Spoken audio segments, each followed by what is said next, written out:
Hello, it's Sarah from iHeartBugs.com, and today I'm going to show you how I make my Isopod bins. I have been using, let me see if I can get these Sterilite gasketed bins, the 12 quart. I don't know if you can see, but I have drilled holes, cross ventilation, few holes on the front for ventilation and a few more on the side for ventilation. The side with the ventilation will be our dry side of the bin. So first what I like to do is I put approximately 2 inches of soil. Actually, I'm using peat moss. I prefer to use peat moss as opposed to organic soil. It works for me, but any organic topsoil will also work just fine. Then I add some leaves. Isopods really don't like oak leaves so well, but I add them for some structure. I'm going to mulch up some maple leaves here as well. And I have some wood rot that I've crumbled up already. I'll sprinkle a little bit of that in as well. And I mix this around.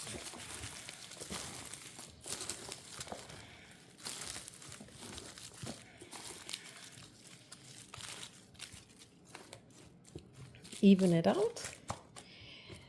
Now, I'm leaving the sticker on so it's easy for us to tell the side that has the holes, which will be our dry side of the bin. So this is our wet side, and this is where we're going to put some sphagnum moss.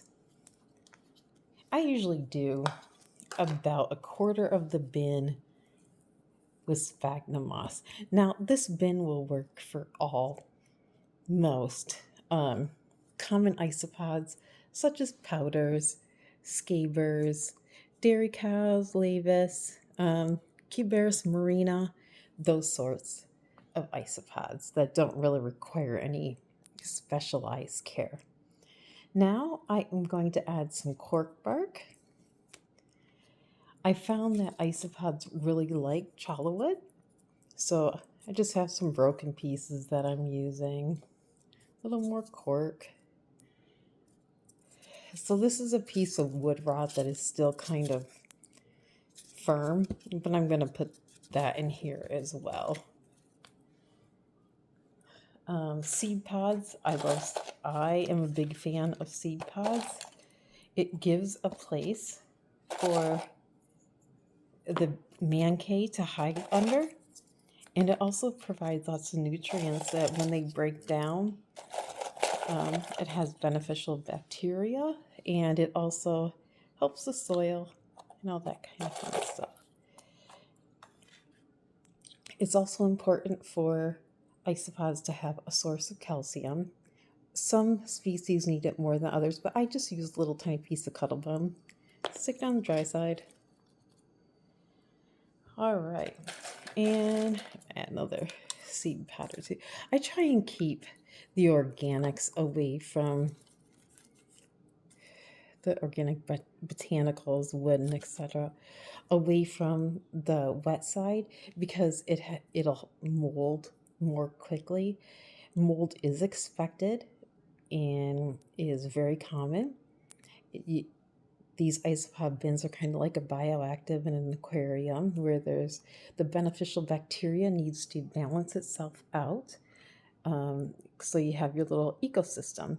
Nothing to worry about. If the mold if it's large, I usually remove it. Don't let it grow all over, but it's normal, so don't panic.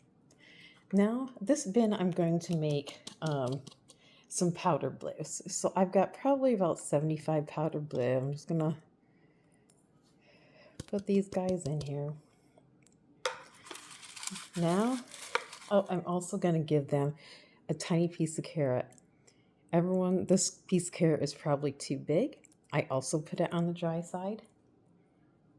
I will also give them a small pinch, just a few flakes of fish food for their protein.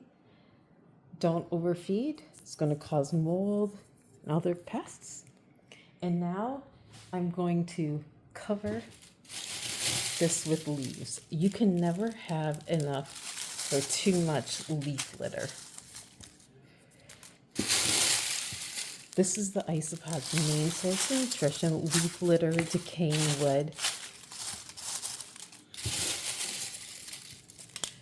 Fill that up.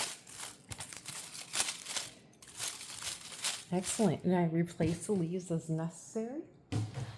Once a week, I remove the lid and I mist the moss only. Sometimes I'll mist down the sides, maybe about halfway, depending on how dry the soil is looking.